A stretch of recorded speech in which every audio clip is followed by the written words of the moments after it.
Magandang araw po sa ating mga kapatiran at ating mga kaibigan. Magandang araw po sa ating lahat, guys. Meron po tayong mga gamit dito, guys, na personal ko pong gamit natin ipakilala. Ito po yung libon ng nyog o walang mata, libon o walang mata na nyog. Ito is mainam po ito sa negosyo, lalo na po yung mga ito po ay lagyan natin sa ating tindahan. Ito po yung natin sa ating negosyo, guys. Yung kasi may laman pa ito. Ito po yung nyug na maganda gawin nating langis. Yung nito gawin natin langis, guys, para ito po yung panghalo natin dun sa pabango natin, maging scent natin. Ginagawa natin ito pabango, at yung baon niya po gagawin natin kwintas, guys. Lagyan natin mga mutya dyan sa loob, dahil yun po ay nagdadala ng swerte, guys, na ating tangan araw-araw. So ito po ay meron po tayong ammonites, guys, na sariling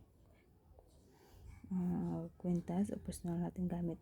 Ito po ay napaka-tested po. Ito po yung uri na fossil ammonites po na exist na po ng milyong taon po, na nagiging stone po siya. So ito po ay mabisang mutya o mabisang protection natin sa ating araw-araw na mga gawain, o kasaitaan tayo mapunta, guys, tangan natin ito. So ito po ay tested na po talaga ito sa ating pamumuhay, sa aming pamumuhay, guys, dahil ito po ay nagdadala ng swerte, nagdadala ng protection. So marami po siyang benefits baga. So ito po ay isa sa mga gamit natin, guys, na ating pong dala-dala o tangan natin sa pang-araw-araw natin na lakad o sa business natin, guys.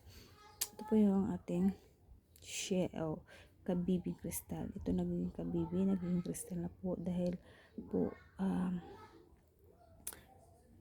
ito po ay uri na ng kalikasan na yung bagang natural lang po yan siya, crystallized na shell o crystallized kabibi po. So napaka-inam din ito po na nagiging protection natin, dahil yung mga natin, guys, yung mga inggit, ito po ay napakaswerte sa mga inggit. Ito po ay protection sa mga inggit, at saka yung mga tao na nagiging may magawang masamang intention sa atin. So ito po ay maganda, mabisa po ito.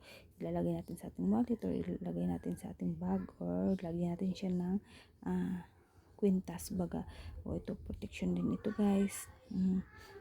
So ito po ay maswerte sa negosyo.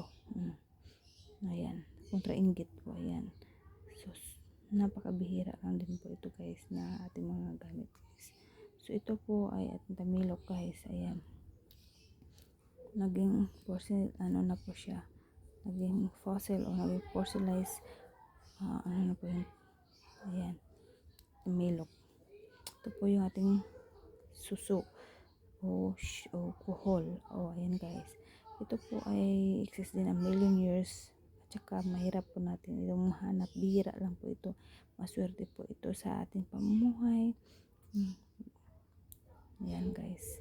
Sobrang tested na po ito sa ating pamumuhay, guys.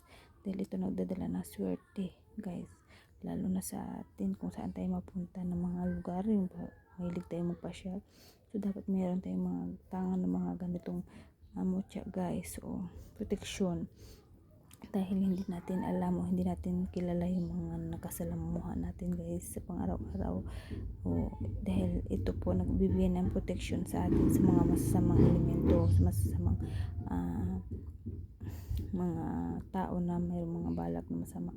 So hindi talaga siya magiging guys, dahil gamit o nagiging ano po siya talaga sa atin, protection na po talaga ito guys. Tested ko na po ito sa aking pamumuhay dahil marami po tayo talaga tayong mga inggit sa atin. Hindi natin kahit anong gawin natin mabuti o ano, talaga may mga tao talaga na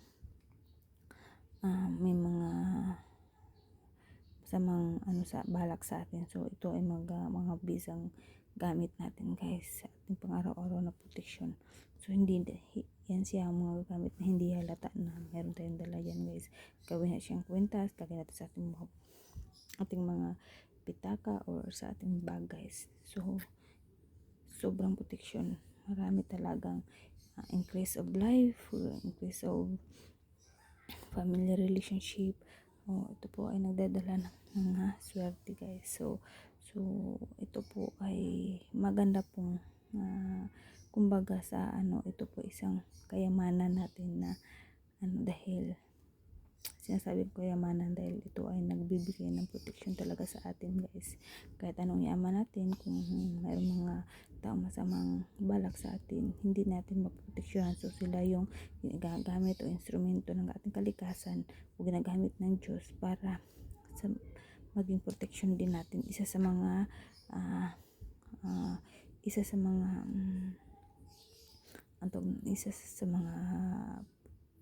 ginagawang instrumento ng Diyos para magiging protection natin sa ating mga yes, ang Diyos din naman talaga ang may likha na nga sa atin at siya din ang may gawa at may lalang sa atin, pero may mga gamit o may mga bagay siyang ginagawa o para maging isang instrumento na ating madadala araw-araw. So ayan lang po at maraming salamat sa ating panonood. So thank you for watching guys.